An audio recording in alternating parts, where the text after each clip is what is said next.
আলহামদুলিল্লাহ, আর মাত্র 8 দিন পরে পবিত্র মাহে রমজান। কি আমিন বলবেন না? আসসালামু আলাইকুম, জুম্মা মোবারক। সবাই কেমন আছেন? অনেক দিন ধরে ভিডিও দিতে পারি নাই, তাই সবাই আমাকে কমেন্ট করতেছে, আপু ভিডিও দিচ্ছ না কেন? সত্যি কথা বলতে এত বেশি ব্যস্ততা সময় যাচ্ছে, মানে কাজ কামও ঠিকমতো করতে পারি না, বাসার ভিডিও কিভাবে করব।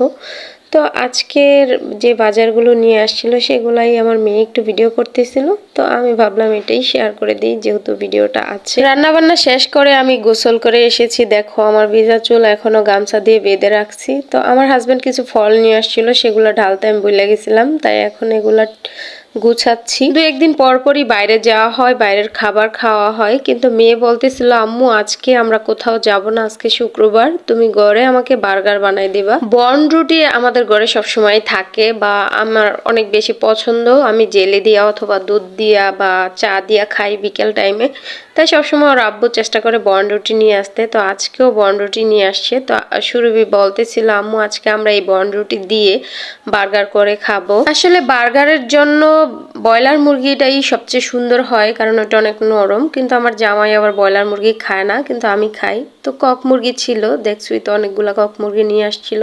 তো সেখান থেকে আমি 1 পিস নিয়ে নিছিলাম। তো ওগুলা ছোট ছোট করে পিস পিস করে এতটুকু নিয়ে নিছি।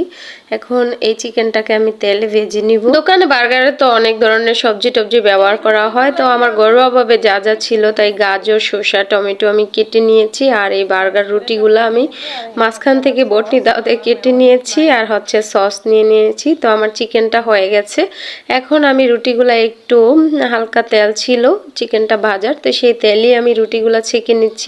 আমি জানি আমার এই বার্গার দেখে অনেকে হাসবে, বলবে জীবনও খায় নাই। না ভাই, বিশ্বাস করো আমি প্রচুর বার্গার খাই, প্রচুর খাই বাইরের খাবার, ফাস্টফুড আমার অনেক বেশি খাওয়া হয়। যাই হোক, তারপরে আমি সস দিয়ে দিলাম বার্গারের রুটির মধ্যে। একে একে শসা, গাজর এগুলো আমি সাজিয়ে দিতেছি। যেহেতু আমার ছোট ছোট রুটি, তো 50 টাকা দিয়ে 10টা পাইছে। তো মাত্র 50 টাকা দিয়ে 10টা রুটি অনেক, তাই না? তো এগুলো খেতে অনেক ভালো লাগে। তারপর টমেটো টমেটো দিয়ে আমি সাজাইলাম চিকেন দিয়ে। তো এই তো হয়ে গেছে আমার বার্গার। এখন আমার মেয়ে খেয়ে দেখবে।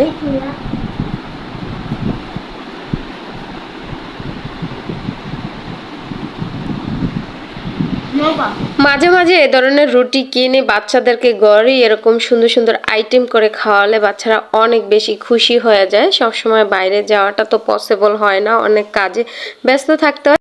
বিসমিল্লাহির রহমানির রহিম। হয়তো আমি অনেক বেশি আহামরি করে বার্গারটা বানাতে পারিনি, কিন্তু এই বার্গারটাতে আমার অনেক বেশি ভালোবাসা ছিল। আর এই ভালোবাসা দিয়ে আমি এই মিনি বার্গারটা তৈরি করে আমার বাচ্চাকে খুশি করাইলাম আজকে। আমারও অনেক ভালো লেগেছে, খেতে সত্যি অনেক বেশি সুস্বাদু ছিল। তো আজকের ভিডিও এ পর্যন্তই। আমাদের ভিডিওটা কেমন লাগলো অবশ্যই কমেন্ট করে জানাবেন। দয়া করে সবাই আমার পেজে ফলো দিয়ে আমার ভিডিওতে লাইক দিয়ে ভিডিওটা শেয়ার করে দিবেন।